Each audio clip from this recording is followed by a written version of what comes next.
Assalamu alaikum. Today we will start our chemotherapeutic drugs. People usually think that chemotherapeutics are such drugs that are used only for cancer chemotherapy purpose. This is a mere misconception. While chemotherapeutic agents are such drugs that includes all antimicrobials plus cancer chemotherapy. These all are known as chemotherapeutics. We can divide the antimicrobial drugs into four major categories: antibiotics, antifungal, antiviral, and antiprotozoal. From the class of antimicrobial drugs, we will first talk about antibiotics. Some are bacteriostatic and some are bactericidal. We can classify antibacterial agents either on the basis of their mechanism of action or on the basis of their mechanism of resistance. I guess the better classification is on the basis of their mechanism of action. So, on the basis of their mechanism of action, we can divide antibiotics into four major categories: cell wall synthesis inhibitors, second one is protein synthesis inhibitors, next is nucleic acid synthesis inhibitors, and folic acid synthesis inhibitors. From the class of cell wall synthesis inhibitors, we have penicillin, cephalosporin, and some miscellaneous like vancomycin, carbapenems, imipenems, aztreonams.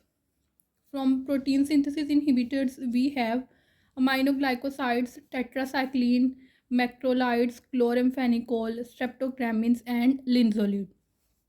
Then, nucleic acid synthesis inhibitors include fluoroquinolone, rifampin, and folic acid synthesis inhibitors has sulfonamides, trimethoprim, and pyrimethamine. Let's talk about cell wall synthesis inhibitors that can be categorized into beta lactams and non-beta lactams. Beta lactams like penicillins, cephalosporins, and carbapenems. Let's see penicillins.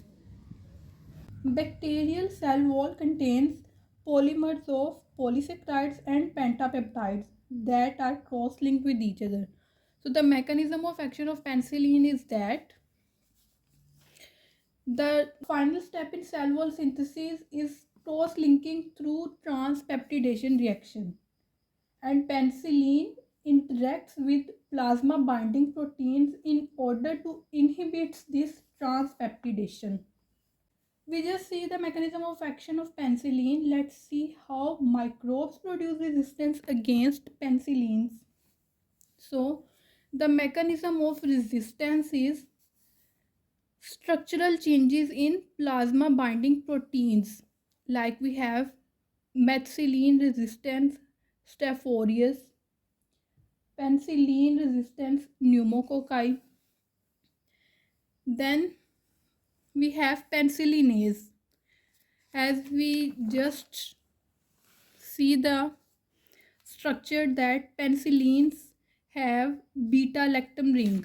So one of the mechanism of resistance is penicillinases, such enzymes that break beta lactam ring. Beta lactamases, they are also known as beta lactamases, and for the case of penicillins we can also call them penicillinases. Like we have staphylococci that contains this enzyme. The next mechanism of resistance is through structural changes in porin. Penicillin enters into the microbe through porin, so some microbes produces some structural changes in this porin, like we have pseudomonas. Let's see the spectrum of penicillin.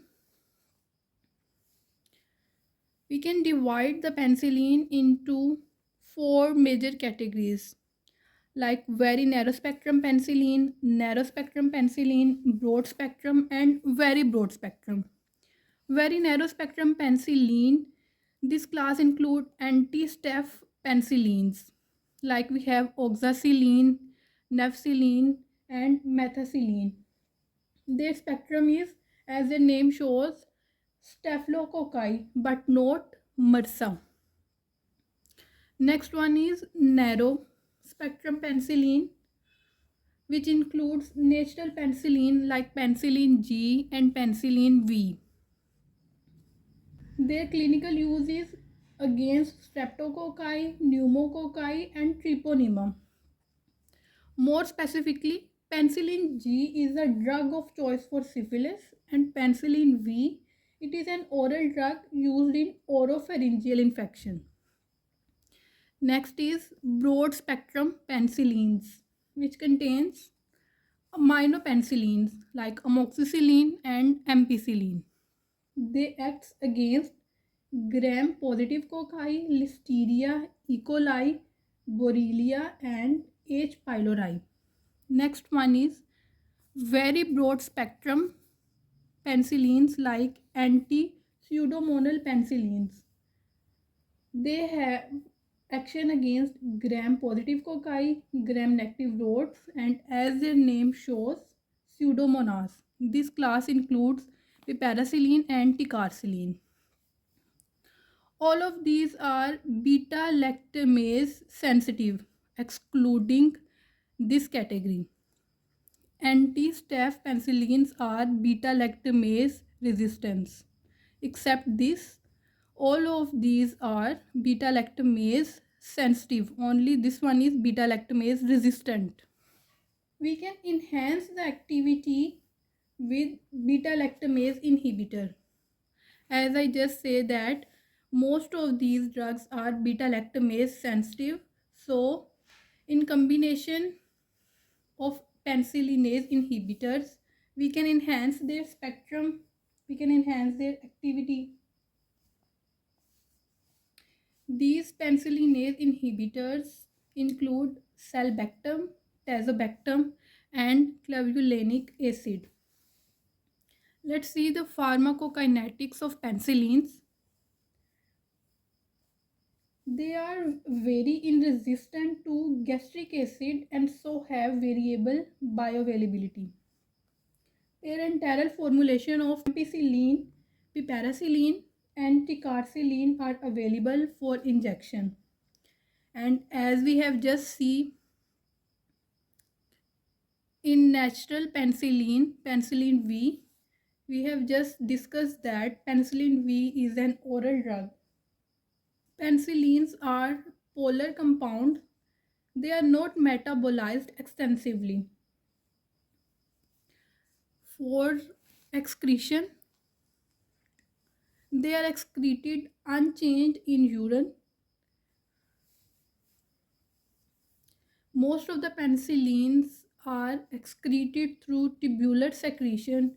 Watch out their interaction with probenecid, which inhibits the tubular secretion of penicillin. It means penicillins will remain in the body and acts for a longer period of time than their usual time.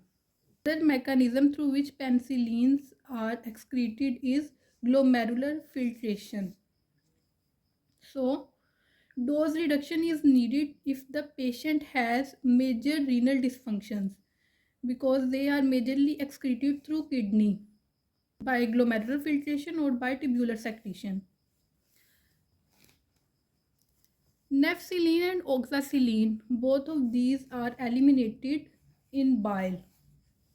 Ampicillin undergoes enterohepatic cycling but excreted by kidney. Let's see the half-lives.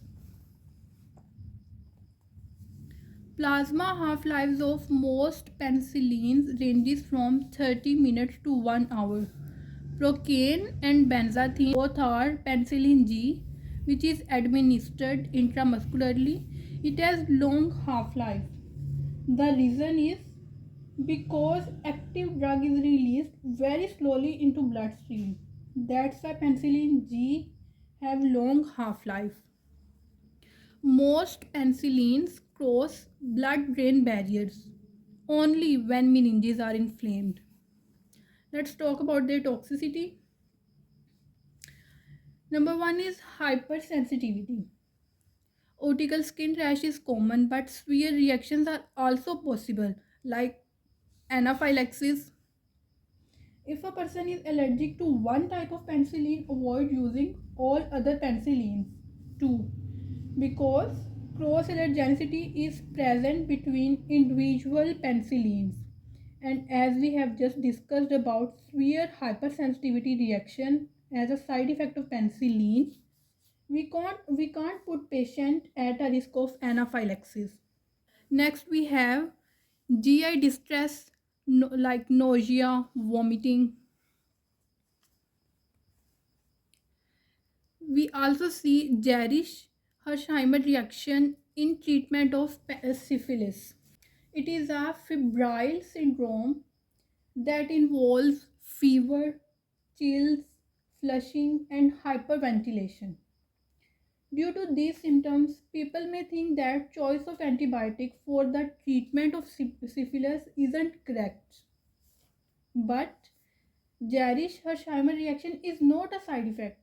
It isn't allergic reaction to drug. It occurs due to bacterial cell death, which leads to immune response.